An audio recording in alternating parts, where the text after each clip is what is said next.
Bonjour Catherine, est-ce que tu pourrais te présenter? Oui, bonjour.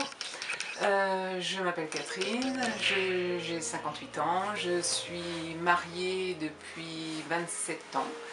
Euh, et voilà, donc je suis chrétienne depuis à peu près cet âge-là aussi, 27 ans. D'accord, tu n'as pas d'enfant. Je n'ai pas d'enfant, Très bien, non. merci. Et Catherine, est-ce que tu pourrais nous parler de ta conversion? Oui, tout à fait. Donc, moi, ça fait 27 ans que j'ai rencontré Jésus. Euh, donc, du coup, en fait, ça a été une expérience très forte dans ma vie parce que je cherchais depuis très très longtemps en fait un sens à ma vie. Et quand quelqu'un m'a parlé de Jésus, ça faisait déjà des années que j'étais en recherche et j'étais complètement prête, pardon. Et donc le fruit était plus qu'à cueillir. Et donc du coup ma conversion a été vraiment très radicale et immédiate. Donc c'était tout simplement un jeune homme que j'ai rencontré, un étudiant que j'ai rencontré, j'étais en études d'anglais. Et en fait, il me parlait qu'il avait une sœur qui faisait une école biblique. Et ça a vraiment fait tilt dans mon oreille. Et il faut savoir que moi j'étais en recherche depuis déjà des années. J'avais essayé beaucoup de choses en passant par toutes les techniques New Age qui peuvent exister. J'allais pas à fond dedans parce qu'en fait, comme je cherchais la vérité et je ne trouvais pas dans ces techniques-là la vérité, j'abandonnais assez vite. Et Est-ce que tu pourrais nous citer quelques techniques, s'il te plaît? alors j'ai essayé le Rebirth, j'ai essayé le mouvement Rose-Croix, je sais pas si... voilà. J'ai essayé en fait tout ce qui était aussi les chefs indiens. J'aimais bien ça m'attirait en fait cette philosophie des chefs indiens. En plus, après j'ai été un peu sur les livres de la vie après la vie, tout ce qui est mort imminente. Enfin voilà, je cherchais sans trouver. Je revenais toujours au point de départ en fait et j'étais toujours aussi désespérée et je me sentais seule et plus je cherchais et plus j'essayais des chemins, plus je revenais encore au point de départ mais encore plus désespérée qu'avant parce que je ne trouvais pas et je me demandais s'il y avait vraiment en fait quelque chose qui valait le coup d'être vécu dans cette vie et surtout si je pouvais trouver de l'aide à cet état. J'avais un état de dépression qui augmentait en fait d'année en année et vraiment la recherche était très profonde, voilà. Et donc, est-ce que tu pourrais nous parler alors du jour J? Du jour J, ouais. Ah, je m'en souviens bien de ce jour J. En fait, donc du coup, je reviens à ce jeune homme que j'avais rencontré qui était étudiant en anglais avec moi. Et donc il me parle qu'il avait une sœur qui faisait des études. Et il faut savoir que moi, donc j'étais en recherche, j'avais essayé plein de choses. Je me disais, il faut vraiment que je trouve quelque chose au niveau professionnel. C'est peut-être au niveau professionnel qu'il faut que je trouve mon épanouissement. Donc j'étais à l'affût de toutes les formations qui existaient. Et du coup, lui me dit que sa sœur fait une formation biblique, une école biblique. Il me dit, mais moi, il faut que je fasse ça.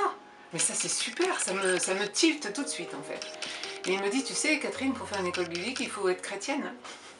Je dis, oui, d'accord, mais ça veut dire quoi, être chrétienne? Et puis là, il commence à m'annoncer l'évangile. Et on était dans la rue, on marchait, on revenait des cours, et on avait un bout de chemin à faire ensemble. Son appartement était à un endroit et moi à un autre. Et alors donc, il me raconte tout ça, il commence à me parler de Jésus dans la rue en marchant. Et moi, je buvais ses paroles. Et à un moment donné, je me rappelle très bien, on était à un carrefour. Et on s'arrête au carrefour, c'est là où on devait se séparer. Et on est resté peut-être une demi-heure, trois quarts d'heure à ce carrefour. Et en fait, il m'a annoncé l'évangile et je dis, mais moi, je veux ça tout de suite, là. Je veux accepter Jésus, je veux le rencontrer, je veux ça. En fait, c'est ce que je cherche. En fait, tout de suite, j'ai réalisé que c'était Jésus que je cherchais, en fait. Et donc du coup, j'ai accepté Jésus comme ça dans la rue, au carrefour. Je me rappelle, il y avait un feu rouge qui passait de rouge, vert, orange, rouge, vert, orange, rouge. Ça a duré un moment. Et j'ai cette image où vraiment, là, ça a été extraordinaire. J'ai senti tout de suite la paix quand j'ai demandé pardon pour mon ancienne vie, mais globalement, parce que je n'étais pas encore rentrée dans les détails. Et puis là, j'ai vraiment accepté Jésus. Et tout de suite, la rencontre s'est faite. Et donc, ce jeune homme s'appelait Jérôme. Jérôme m'a quitté, je suis rentrée dans mon appartement. Et le soir même, je me suis allongée dans mon lit et j'avais les larmes qui coulaient parce que j'étais heureuse, heureuse. Je savais que j'avais trouvé ce que je cherchais depuis des années. Et alors j'avais cette image que c'était enfin, j'allais poser mes valises, en fait, c'était l'image que j'avais. Je posais mes valises, ça y est, j'étais rentrée à la maison. Je savais que j'avais je sais pas, j'avais trouvé le sens de ma vie, voilà.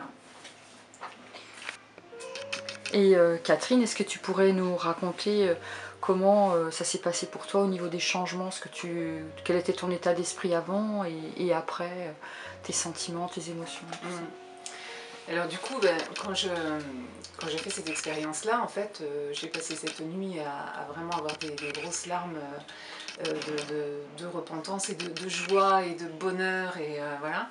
Et tout de suite après, j'ai commencé à me sentir de plus en plus en paix, en fait. C'était assez immédiat quand même, mais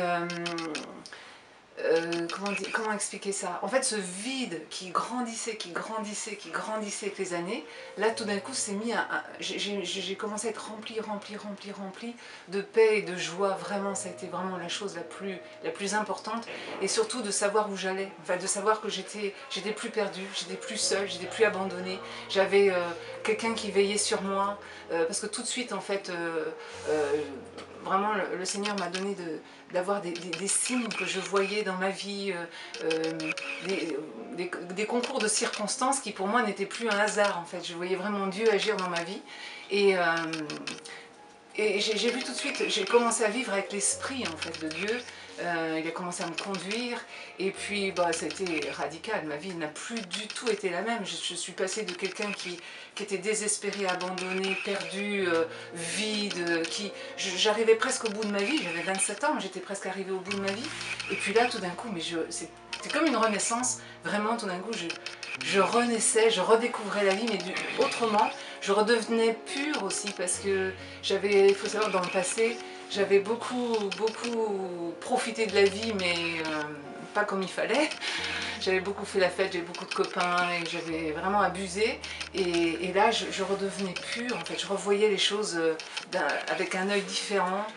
Tout était beau, enfin, extraordinaire, quoi. Et Catherine, est-ce que tu pourrais nous raconter un événement particulier de ce que Jésus a fait pour toi? Oui. Alors je pense particulièrement, en fait, à ma maman, puisqu'en fait au moment où j'ai rencontré Jésus, il faut savoir qu'elle était très malade, et donc du coup une chose que je ne savais pas, c'est que dans son cœur elle était en recherche elle aussi. Elle était plutôt catholique, mais par tradition, voilà. Et en fait elle a toujours été, en fait, elle a toujours cru en Dieu. Et donc moi j'ai commencé à lui parler de mon expérience. Et alors, mais tout de suite, elle a vraiment, comment je dirais, ouvert les yeux, les oreilles, elle m'a écoutée. Pourtant, je savais elle était très sceptique, en fait, quand elle a vu ce que je vivais, parce qu'elle a eu peur que je sois dans une secte, hein, tout simplement. Mais en fait, quand elle a vu vraiment le changement, la paix, la joie qui était en moi, elle s'est dit quand même, là, c'est trop positif pour être enfin, que ce soit quelque chose de négatif, comme une secte. Donc elle a commencé à me poser des questions, et en fait, petit à petit, elle est venue à Jésus. Donc elle est restée avec sa maladie, parce que Jésus en avait décidé ainsi, c'était, voilà. Mais en fait, elle a eu le temps avant de partir, elle a eu le temps de se convertir, elle a vraiment eu le temps de venir à Jésus. Et moi, pour moi, c'était une satisfaction énorme. Dieu m'a parlé à travers la parole qu'elle était sauvée, même si elle n'a pas eu le temps de faire toutes les étapes. Mais vraiment, on m'a montré qu'elle était sauvée, je vais la retrouver un jour, et pour moi, ça a été la première chose, et ça, c'est vraiment arrivé juste après ma conversion. Donc ça a été vraiment même encore, je suis émue, parce que c'était vraiment une réponse à une prière profonde que j'avais au fond de moi, en fait. Et Catherine, dernière question pour conclure. Est-ce qu'il y aurait un passage de la Bible qui te correspond? Oui, alors donc du coup je réfléchis à ça, mais c'est vrai que je pense au psaume 23. L'Éternel est mon berger, je ne manquerai de rien, il me fait reposer dans de verts pâturages, il me dirige près des eaux paisibles. Merci. Ça, c'est vraiment le verset qui me parle vraiment, qui correspond à ma conversion, en fait. Merci Catherine.